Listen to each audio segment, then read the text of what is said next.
Banco de Venezuela, el mayor valor eres tú.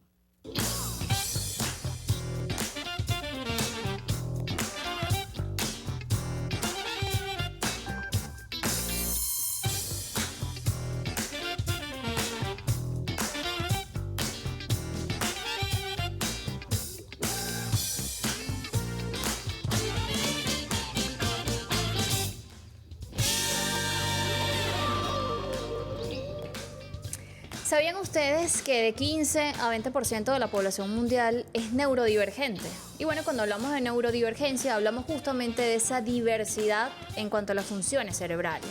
Y hablamos de esa diversidad también en cuanto a los comportamientos. Un término además que se comienza a emplear a finales de los 90 y habla y busca también relacionarse con todo esto de la inclusión, ¿no? De ver en esas diferencias o en esa diversidad la idea de que todos seamos parte de distintos espacios y que todos podamos tener posibilidades y oportunidades. Y estas diferencias pueden incluir condiciones como el trastorno del espectro autista, que en nuestro país se ha avanzado bastante en ese tema. Incluso hay una legislación que está en desarrollo en este momento. También se conoce casos como la dislexia, la epilepsia, la esquizofrenia, entre otros.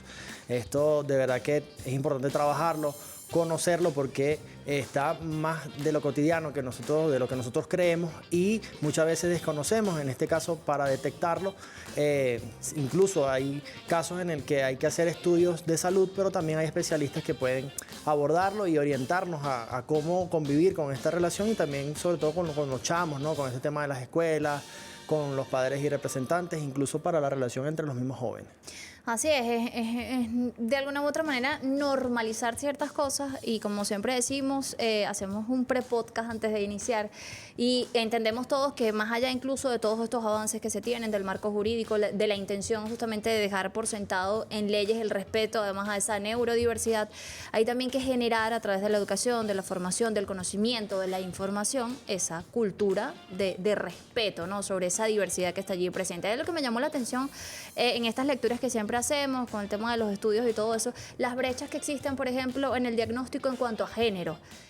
Quizás conocemos menos de repente mujeres que son diagnosticadas con todas estas condiciones neurodivergentes por el tema de los estereotipos, por el tema de que quizás de alguna u otra manera nos enseñaron o estamos acostumbrados a no demostrar ciertas cosas por lo que diga la gente, y eso llama muchísimo la atención y forma parte también de esa formación y de esa educación en cuanto al tema como tal, ¿no? Colocarlo en la sociedad, y tiene que ver obviamente del comportamiento de la sociedad, es cómo nos comportamos, o sea, cómo pensamos también y cómo direccionamos todas estas ideas, y en esto del género pues es impresionante cómo se plantea en este sentido. Así es, bueno, su comentario, su opinión los estamos esperando en @aldia.tv8, Roger Villegas TV y Jocelyn Correa con /S. Tenemos a Carla, que siempre nos da bastantes orientaciones acerca de los temas que abordamos acá de 2 a 3 de la tarde. Adelante, Carla. La neurodiversidad se refiere a la variabilidad natural en el funcionamiento del cerebro y del sistema nervioso. Es decir, no todos pensamos, sentimos o actuamos de la misma manera. Cuando hablamos de un cerebro normal o una conducta normal, nos referimos a un cerebro neurotípico, uno que se comporta de manera esperada. En cambio, la neurodiversidad abarca una amplia gama de condiciones y trastornos que presentan diferencias en el funcionamiento cerebral. Algunas condiciones neurodivergentes incluyen el trastorno del espectro autista, el trastorno por déficit de atención e hiperactividad, la dislexia, la epilepsia y la esquizofrenia. La detección de una neurodivergencia generalmente involucra la observación de comportamientos, el análisis de síntomas y en algunos casos la evaluación por profesionales de la salud.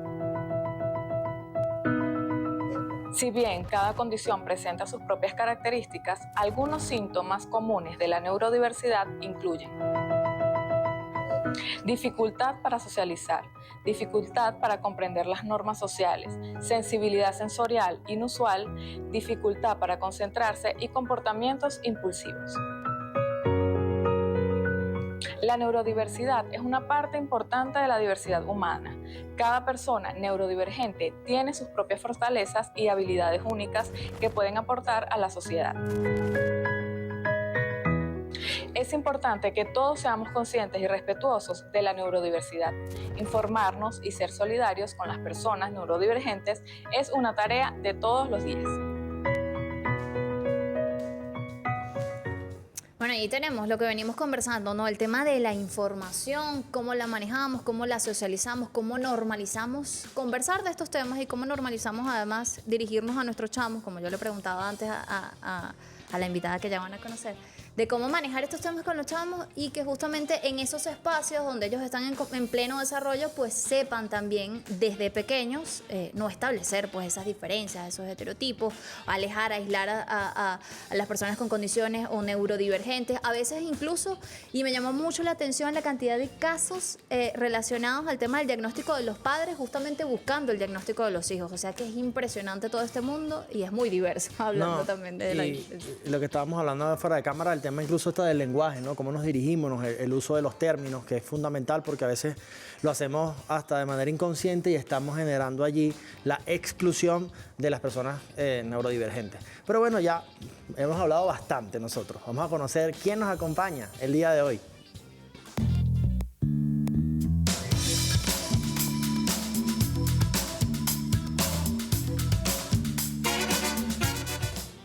Neurodivergencia, ya tenemos a Mari Ortega, directora de Fundacristal, además orientadora conductual. Bienvenida al día. Mari, Gracias, bienvenida. gracias. Siempre estos espacios son maravillosos para llevar ese mensaje y con eso quiero abrir el mensaje de que todos somos diferentes. O sea, realmente hay un componente que nos hace creer o una mentira que se ha vuelto verdad de que todos somos iguales. No. Realmente todos somos diferentes y yo creo que esa es la maravilla del ser humano, porque mis diferencias complementan las tuyas Claro. y las de todos los que estamos acá. Por ser diferentes podemos estar, por ejemplo, en un espacio como este, personas que a lo mejor sentimos, pensamos y tenemos historias de vida diferentes. Cuando hablamos de la neurodivergencia, ¿a qué nos referimos, no? ¿Cómo lo define Mari Ortega? Bueno, fíjate, la neurodivergencia es, vamos a empezar por la neurodiversidad. Ok. De acuerdo al término neurodiversidad, neurodiversos somos todos, sin necesidad de tener una condición de vida, ¿ok? Porque se sabe que cada cerebro, aunque hay un neurodesarrollo típico, cada cerebro puede estar funcionando de manera distinta, todos aprendemos en tiempos y en formas diferentes, eso está comprobado. Ahora bien, neurodivergente es cuando hay una condición de neurodesarrollo que hace que te salgas o difieras de la norma establecida, ¿ok? Entonces, la persona neurodivergente es un término que acuñaron los autistas, las personas autistas, para nombrarse y autodenominarse como un neurotipo distinto. Sin embargo, allí se ha ampliado y desde hace mucho tiempo se viene hablando también las personas neurodivergentes con TDAH, con dislexia, con todas estas características específicas de un diagnóstico. ¿Cómo es la experiencia de Mari a través de esta fundación? O sea, ¿qué te ha permitido? Y me permito tutearte porque quiero que sea además una respuesta muy personal. O sea, ¿qué aprendizaje de vida? Porque primero todos somos conscientes de que cada experiencia es un aprendizaje, sí, el ser humano es capaz de transformarse a medida de las experiencias que va teniendo, ¿no? Pero desde tu punto de vista como ser humano, o sea, ¿qué te ha permitido la experiencia a través de esta fundación? ¿Cómo es esa Mari antes de Fundacristal y esa Mari ahora? Cada año es una experiencia distinta y un crecimiento y un aprendizaje totalmente diferente. Porque, bueno, conoces cada persona ves la realidad Cada historia, ¿verdad? que trae con ella, con su realidad, y bueno, eso te hace ser más abierto, ser más empático, ser más compasivo. ¿Okay? Evidentemente, cada año me llega cada vez más personas y eso me hace abrirme mucho más. Entonces, Fundacristal para mí ha sido una escuela que hizo cambiar mi carrera inicial y que hoy en día estoy en mi pecera, en donde me gusta estar y trabajo. Bueno, yo digo que desde el 2010 ya no trabajo, hago lo que realmente me gusta. Ahora, ¿cómo detectar, ¿no? alguna neurodivergencia? ¿Cuáles son aquellos comportamientos que tienen los niños o incluso los adultos, yo se les decía, hablaba ya incluso de esto, cómo detectarlo, ¿no? Fíjate, de manera muy general, Carla lo dijo en la introducción. Claro, cada condición tiene como unas características propias. Por ejemplo, y en eso se basa el diagnóstico transversal. Por ejemplo, en el autismo estamos hablando que las características propias son desafíos en la comunicación e interacción social, comportamientos que pueden verse repetitivos y tiene también desafíos o retos en la integración sensorial. Existen como grados, niveles. Niveles de apoyo. Niveles de apoyo. Se supone que una persona autista es una persona autista y no tiene ni más ni menos autismo que otra persona. Lo que requiere es más o menos ayudas. Entonces son dos perspectivas distintas. Antes se hablaba, hasta el 2013 se hablaba de autismo leve, moderado y severo. Hoy en día ya no se habla porque ese leve, moderado, severo lo hacía ver lineal. Y realmente el autismo no es lineal, más bien es un círculo y las necesidades de apoyo pueden ir variando con el tiempo. Y todos los casos son completamente distintos, ¿no? Sí, obviamente es transversal, o sea, hay un diagnóstico que tiene que tener unas características, sin embargo, cada uno pues le imprime su sello individual, como en cualquier otro diagnóstico, ¿sabes? Hay una frase que es muy célebre, que dice que cuando conoces a una persona autista, solo estás conociendo a esa persona autista.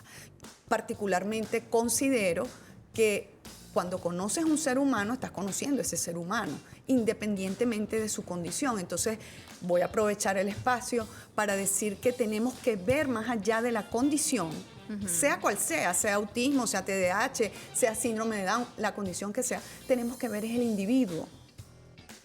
Tenemos que preparar abordajes en base a las habilidades de ese individuo, no en base a un diagnóstico. No puedo hacer adaptaciones en base a un diagnóstico, porque yo puedo tener dos chicos con síndrome de Down que tengan habilidades distintas, aun cuando tienen exactamente el mismo diagnóstico. Entonces, hoy en día, para desmistificar y evitar los estereotipos, es preferible conocer al individuo, entendiendo pues que tiene unas características que lo hacen más particular porque tiene una neurodivergencia. Me gustaría que más adelante pues, nos pudiera dar algunos ejemplos. Ya dio más o menos cómo, es decir, el comportamiento que tienen las personas que tienen esta neurodivergencia, pero quizás algunos ejemplos para hacerlo un poco más gráfico y dar más a conocer a la población esto. Pero lo vamos a hacer en la próxima parte. Chévere. Además, Mari también, me va a permitir, también fue esa mamá que recibió ese diagnóstico y dijo, ahora qué hago con todo esto. Así que usted, y esto de alguna u otra manera humaniza el tema, porque muchas personas a veces que ven programas que tratan estos temas dicen, bueno, esos son 3 personas que no saben toda la odisea y todo lo difícil que puede ser llevar todo este camino, todo lo complejo, pero justamente a través de la experiencia queremos que ustedes se conecten, que participen a través de las redes sociales y aprovechamos también de saludar a nuestra intérprete de lengua de señas venezolana, Whitney Testa, que está ahí además muy alegre de que hablemos de estos temas también para todas las comunidades. Vamos a una pausa. Gracias, Whitney, te queremos, Whitney. Y antes de la pausa vamos a ir al momento de publicidad. ¿Necesitas pagar un servicio, hacer pago móvil, recargar tu saldo? Con BBVA lo haces en un abrir y cerrar de ojos. Descarga la aplicación del Banco de Venezuela y disfruta las ventajas de tener las soluciones en tus manos. Porque para el BDB el mayor valor eres tú. Ya venimos.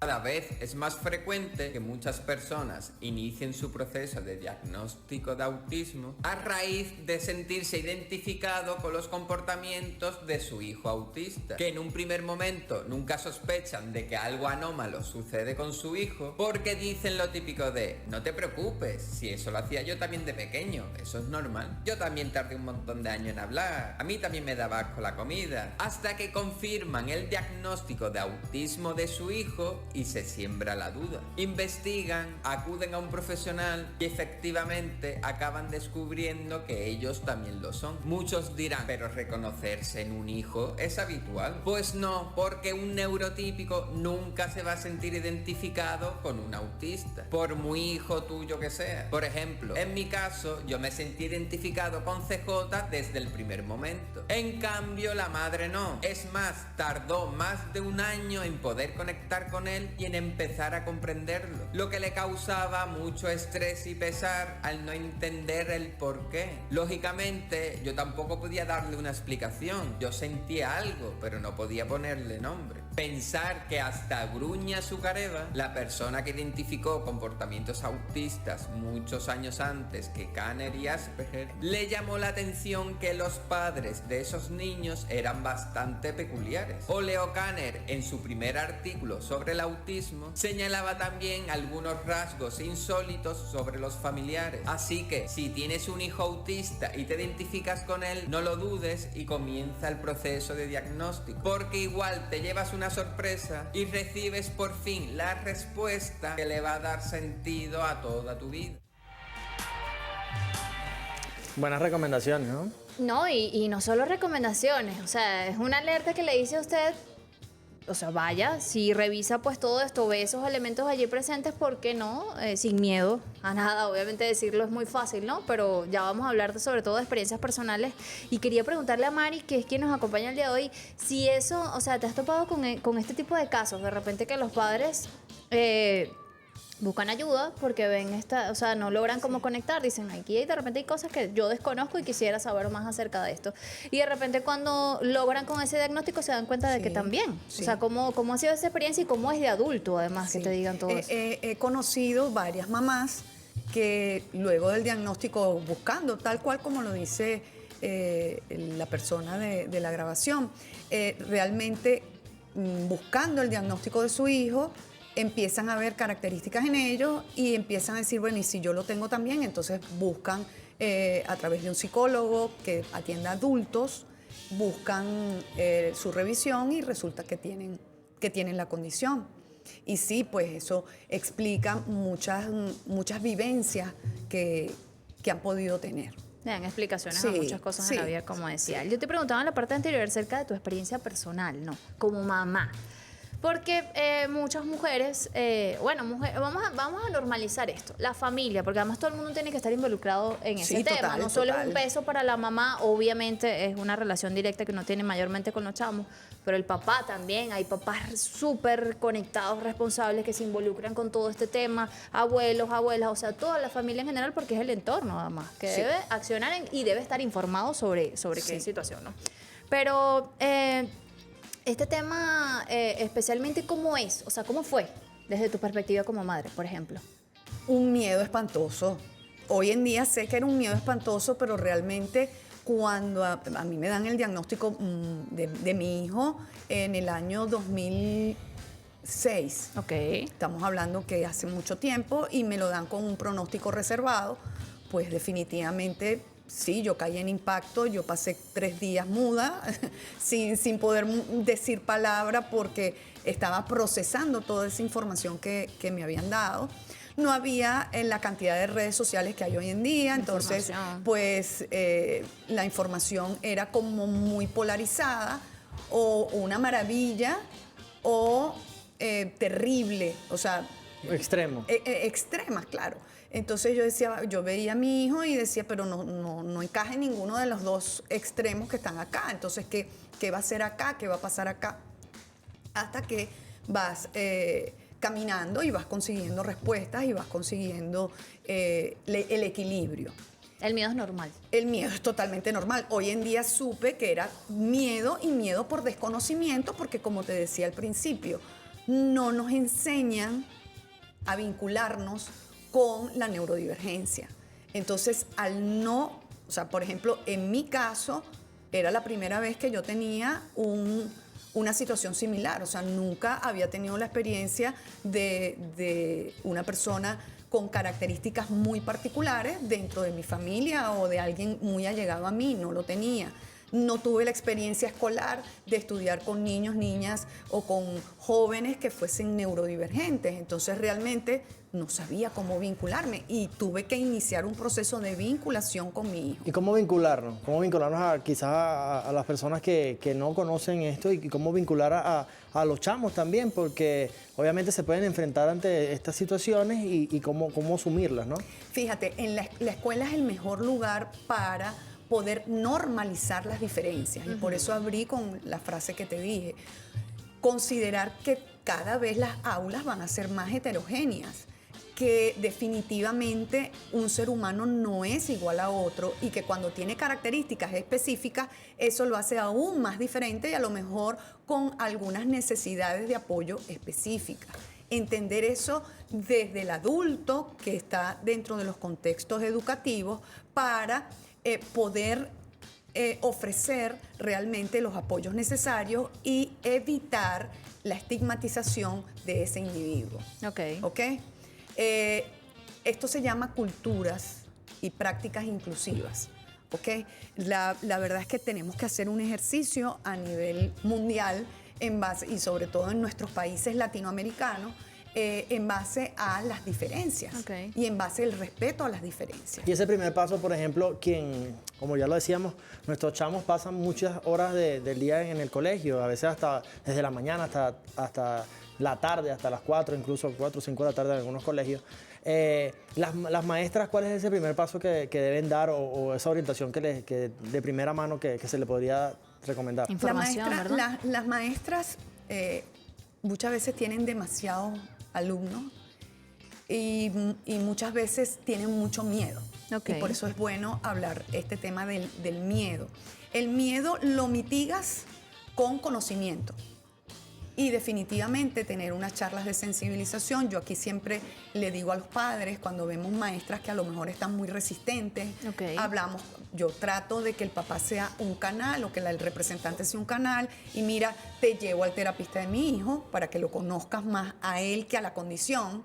Te llevo al terapista de mi hijo o te traigo la información o mira el informe de manera directa o mira que te hablo de mi hijo, lo que yo veo. Entonces, en ese sentido, te vas abriendo y puedes trabajar de mejor manera y con menos miedo. E incluso entender también, por eso es que esto es algo para todos, entender también que la maestra puede decir, no puedo, o sea, lo he intentado y no puedo, necesito ayuda. Entonces, conseguir las ayudas necesarias. Yo considero que deben existir más programas como este de manera de concientizar realmente, porque ¿qué sucede? Venimos a este programa, se conecta un grupo de gente, a lo mejor para muchos va a quedar durante unos días revoloteando algo que a lo mejor les llegó, pero después se olvidó. Entonces, lo que es charla, lo que es concientización tiene que ser frecuente, tiene que ser constante para que realmente produzca un efecto dentro de la sociedad. Miren, por acá nos llega un mensajito, aunque propiamente Funda Cristal está abocada al tema de la educación y todo esto de la formación en cuanto al autismo. Por acá pregunta Norma Silva Rojas, participando a través de las redes sociales. Buenas tardes. ¿Qué profesionales diagnostican el TDAH? Lo puede diagnosticar un neuropediatra, un psicólogo infantil. ¿Okay? Y en algunos países hay lo que es el pediatra de neurodesarrollo que también lo puede diagnosticar. ¿Okay? Los signos de alarma de un TDAH o se deben de considerar características o signos de alarma a partir de los 6 años. No se diagnostica antes. ¿Okay? Es importante ¿Por qué a saber partir de esta edad? Porque se supone que todo niño menor de esa edad tiene hiperactividad y su atención sostenida es corta porque es un niño pues, de primera infancia. Entonces es a partir de los 6 años de edad lo que se establece y tiene que tener mínimo 6 meses, 1 año con ciertas características presentes. Ahora, usted decía algo iniciando este espacio, este segmento, y es sobre algunos mitos. ¿Cuáles son aquellos mitos más comunes sobre la neurodivergencia que vamos a romper acá en este espacio, ¿no? Para dejarle bien claro a las personas? Así diciéndomelo y sin pensarlo mucho, él no puede. Claro. Ese es un mito. Tiene tal condición, entonces no puede. No puede ir a la escuela regular o no puede hacer determinadas tareas dentro del hogar, o no puede recoger la mesa porque es neurodivergente, o no puede hacer lo que hacen sus hermanitos o los otros niños porque tiene una condición. Eso de la comparación de por sí también, ¿no? Cuando hay otros niños en casa. Es muy humano, Jocelyn, comparar. Y sobre todo cuando tenemos varios niños en casa. O sea, es imposible que tú digas no comparar. Es algo que lo haces sí, de manera espontánea, aunque tú después frenes la cotufera y digas, no puedo comparar porque no es lo respetuoso, pero realmente se da. Entonces depende cómo lo tomes. Okay. Si tú tomas la comparación para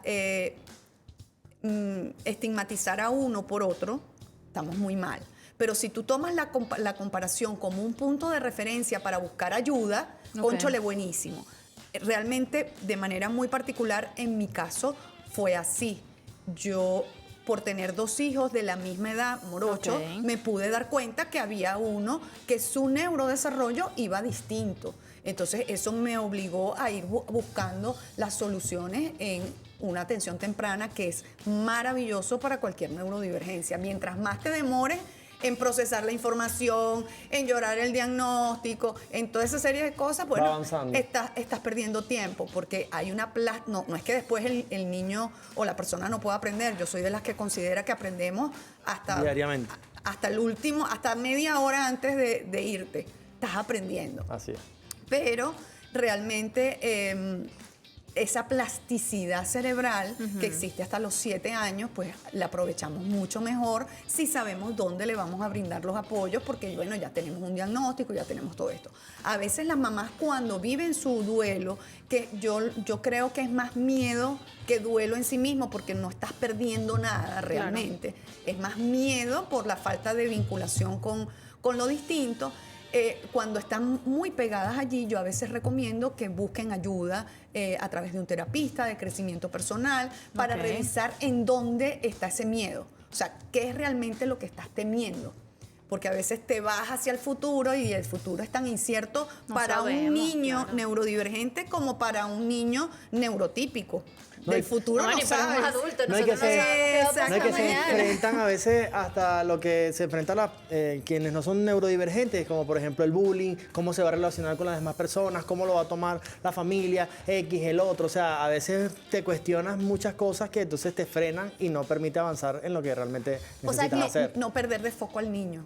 Además. Exactamente. Además que todo ese tema, o sea, con esto que planteas, ese tema de que no pueden ser independientes, o sea, depende, ¿no? También sí, de todo este trabajo que se haga. Y también este tema que comentabas de la experiencia muy personal, sigo tomando además tu referencia, porque eso conecta directamente con esas mamás, con esos papás, con esa familia que nos está viendo. Eso de, hay otros niños... y comentabas, tenían la misma edad, o tienen la misma edad, obviamente, de tu otro hijo. ¿Cómo trabajarlo con ellos? O sea, ¿cómo explicárselos de una u otra manera que en casa no se establezcan esas diferencias y o aislarlo de alguna manera, o etiquetarlo de alguna manera, porque son chamos, los chamos no tienen filtros, los chamos dicen, pero ¿por qué hace eso? ¿O por qué? Entonces, ¿cómo trabajar eso con ellos? Sí, fíjate que cada familia se plantea distinto. Hay familias que dicen, te traigo a mi hijo, a mis otros hijos para que tú hables con ellos. Yo aconsejo, mira, no. Te doy las herramentas y sé tú como mamá o como papá. Incluso líder de hogar, pues, ¿sabes? Exacto, como líderes de tus hijos, quien lleve esta información, donde tienes miedo. Entonces, muchas veces la mamá dice, no puedo porque me da ganas de llorar. Y entonces, claro, estás en un proceso, en ese momento yo creo que es mejor esperar y ponerlo en suspenso, porque no estás como que en el mejor momento, tienes que estar en un momento adecuado. Cuando el niño es pequeño, yo siempre sugiero que le preguntes. ¿Cómo ves tú a tu hermano? ¿Cómo ves tú a Pedrito en el colegio? ¿Y qué tiene Pedrito? ¿Y por qué tú dices que Pedrito habla o no habla? ¿Qué crees tú? ¿Por qué crees tú que sucede eso? Y ver hasta dónde él está manejando información y en base a eso, pues brindar las respuestas. Y como te decía, si no tienes respuesta, espérate y decir, sinceramente, no tengo respuesta para eso. Lo podemos investigar por Google o lo podemos hablar después. Cuando yo tenga la respuesta, te vuelvo a hablar de esto. O sea, es válido no saber. Claro. ¿Ok? Hay que normalizar las diferencias y hay que normalizar que a veces no sabemos. ¿Ok? Me hice recordar una pregunta de Axel en estos días. Mira, No estamos sé. hablando acá, estamos esperando su mensaje. Roger Villegas TV, Jocelyn Correa con doble S y al día.tv 8. Vamos a una Venimos. pausa. Sí, ya venimos. Adelante.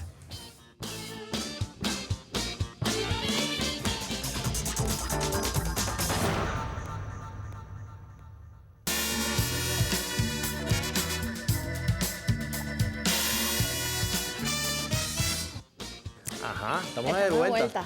Estamos hablando de neurodivergencia. Si usted en este momento pues conectó con las pantallas de Venezolana de Televisión, pues quédese ahí un ratico más, porque venimos conversando sobre todo esto, sobre normalizar, generar esa cultura de formación, de información para, bueno, saber además cómo responder a nuestros chamos, porque yo creo que esa sigue siendo, de hecho sigue siendo El reto. y el miedo de todo padre, eso de cómo abordamos ciertos temas, de cómo nosotros mismos también, porque además no es que lo sabemos todo, o sea, yo creo que también No, se ha pues, claro. transformado esa intención o ese pensamiento de que, bueno, papá y mamá saben todo. No, papá y mamá siguen aprendiendo a lo largo de la vida y no paramos nunca de aprender. Mira, porque tengo un mensaje, Jocelyn, que nos llega a través de aldía.tv 8. Estamos leyendo en vivo, señores. Aquí dice lujos.joyas, bueno, tremendo usuario. ¿Debe la madre advertir a la futura maestra la condición leve del niño? O que, no sé si dice leve, pero no sé si es que lleve el niño o leve del niño. Sí, definitivamente sí, porque tenga el niño pocas necesidades de apoyo o tenga muchas, el niño puede requerir algunos apoyos y si la maestra no sabe y si en la escuela no cursa un informe, porque no es solamente informar a la maestra, es que en el expediente del niño tiene que quedar el informe médico y psicológico y psicopedagógico del niño con la condición. Y en base a eso, pues a lo mejor ahorita no necesita mayores apoyos dentro de la escuela, pero aseguras que si mañana, que si pasado, que si dentro de 3 años necesita un apoyo más significativo, la escuela esté obligada a dárselo. Tenía por acá también otra preguntita que nos llegó a través de @aldía.tv8. Tiene que ver con lo siguiente, lo escribe Juan José Silva M. Las leyes en Venezuela sobre divergencia, discapacidad apoyan a los neurodivergentes. Bueno, aquí estamos mezclando además dos conceptos, pero en el tema de la neurodivergencia como tal, bueno, hay una ley en nuestro país para la atención integral de las personas con trastornos del espectro autista. El año Como pasado. este es el tema, desde la fundación, ¿cómo pudiste tener participación desde este punto de Sí, vista?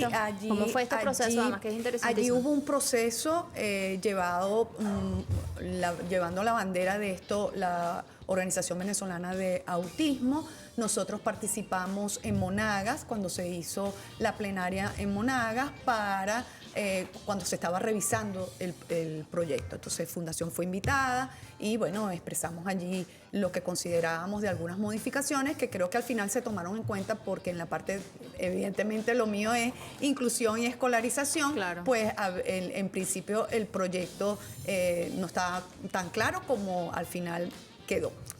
Pero igualmente hay, por ejemplo, es importante saber que a las personas neurodivergentes o con discapacidad, porque la neurodivergencia es una forma de hablar de personas con discapacidad, aunque la persona no se sienta discapacitada. ¿Es correcto usar ese término? El término correcto es personas con discapacidad o estudiante con discapacidad. Okay. Y está previsto todo en la Convención de los Derechos de Personas con Discapacidad, que es un tratado internacional de derechos humanos que ha sido firmado y ratificado por Venezuela, y eso le da rango constitucional de acuerdo al artículo 23 de la Constitución de la República Bolivariana de Venezuela. Importantísimo. Entonces, es importantísimo porque hay que hacer valer todo lo que está allí. Si hay alguna norma, si hay algún documento, si hay alguna doctrina acá en el país que colida con esa convención, pues se tiene que desaplicar porque esa convención tiene rango constitucional. Y es un tratado de derechos humanos, es como los derechos humanos de 1948. Tenemos que estar muy pendientes de eso porque de cualquier forma que se utilice inadecuadamente puedes estar lesionando un derecho humano fundamental y tenemos que estar bien pendientes de eso. Excelente. Mari, sabes que tenemos una compañera de nosotros en la calle. Ella siempre está tanteando ahí la opinión de la gente, así que vamos a verlo. El término neurodivergente fue concebido en la comunidad autista para referirse a personas cuya neurología es atípica. Se basa en la idea de que las diferencias en el desarrollo del cerebro no son problemas que se deban arreglar o curar. Son simples variaciones del cerebro humano o neurodivergencia como lo son personas con TDA, autismo y bipolaridad.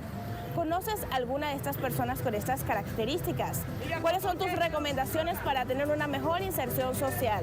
Acompáñenme y lo averiguaremos. Como tal de una manera de tratarlos, no hay, porque somos seres humanos todos y todos somos iguales.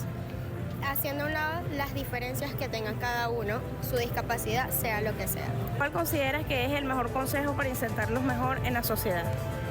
Tratarlo bien, ser receptivo con ellos, tratarlos con aprecio y hacerlos sentir valorados como personas normales. Tratarlo como personas normales, que ellos no se sientan que tienen ninguna enfermedad, porque ser autismo no, ¿sabes? No es una no diferencia, porque a veces hay personas que son tienen autismo y no parecieran.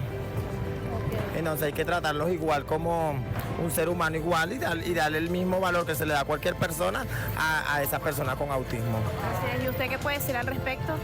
Creo que una persona con autismo no lo hace menos que nadie y creo que son personas con mayor capacidad de pensar que las mismas personas que no sufren de esa enfermedad, ¿sabes? Exacto, sí, muchos de ellos tienen sobreinteligencia. Inteligencia, entonces nosotros a veces nos quedamos así como en shock porque saben cosas que nosotros por lo menos no sabemos.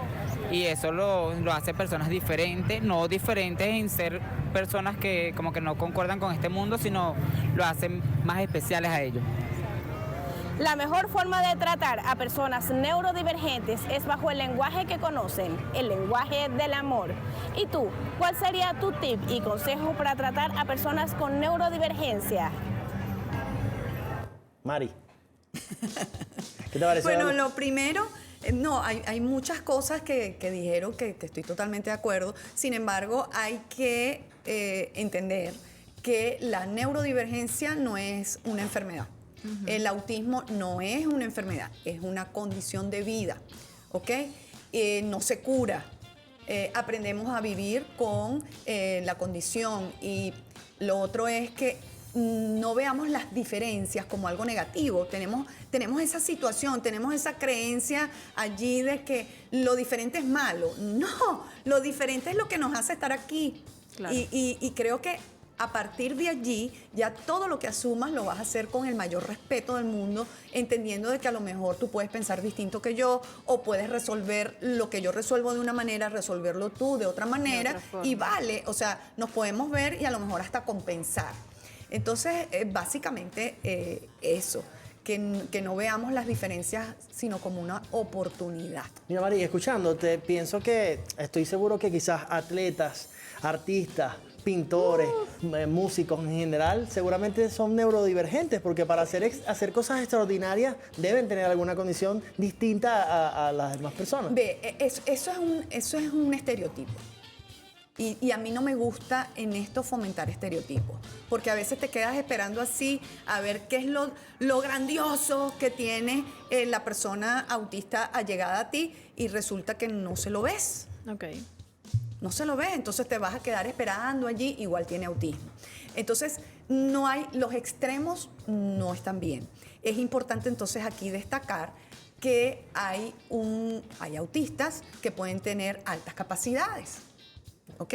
Y se estima que en la población mundial, el 5% de la población mundial tiene altas capacidades. Entonces ahí entran las personas con neurodivergencia o sin neurodivergencia. Puede ser una persona autista, o puede ser una persona con TDAH y tener altas capacidades, o puede ser un neurotípico con altas capacidades. ¿Okay? También hay un 30% de las personas con autismo que puede tener co-ocurrencias o comorbilidades. ¿Qué es esto? Que pueden tener otras condiciones asociadas. ¿Cuáles otras condiciones? Epilepsia, trastorno del sueño, trastorno alimentario, TDAH, etcétera.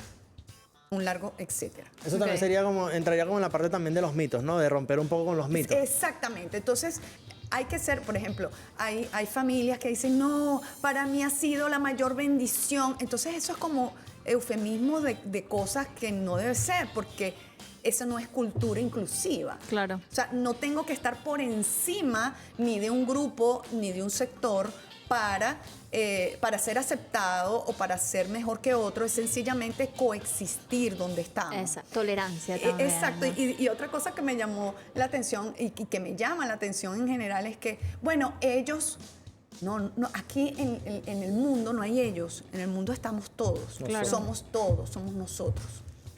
Bueno, Mari, nos quedamos con esa frase de Mari Ortega, directora de Funda Cristal, que además no solo compartió su experiencia desde la fundación, sino una experiencia personal. Y estoy segura que a lo largo de todo este espacio, cuando diste todas esas recomendaciones, hubo personas que se conectaron, así como quienes participaron, y que conectaron además con esa forma también de ver la vida, que puede ser muy distinta. Así como yo tengo una forma distinta de ver la vida, la tiene Roger, la tiene Mari. O sea, en esas diferencias es que hay que coexistir, como tú decías, y obviamente la tolerancia y el respeto por encima de muchas cosas. Agradecemos a Mari también de la Funda Cristal. Puedes decir todas las redes sociales por allí a la cámara para que puedan seguirla. Sí, cómo no.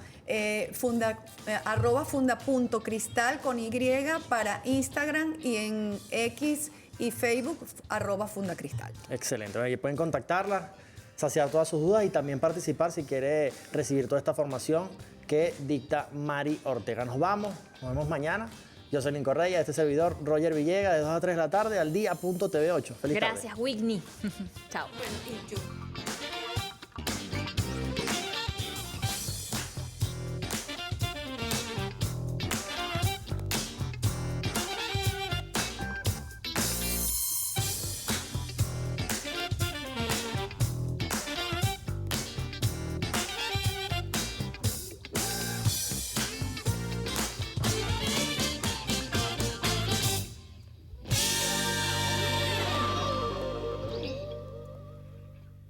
Al Día fue presentado por Banco de Venezuela. El mayor valor eres tú.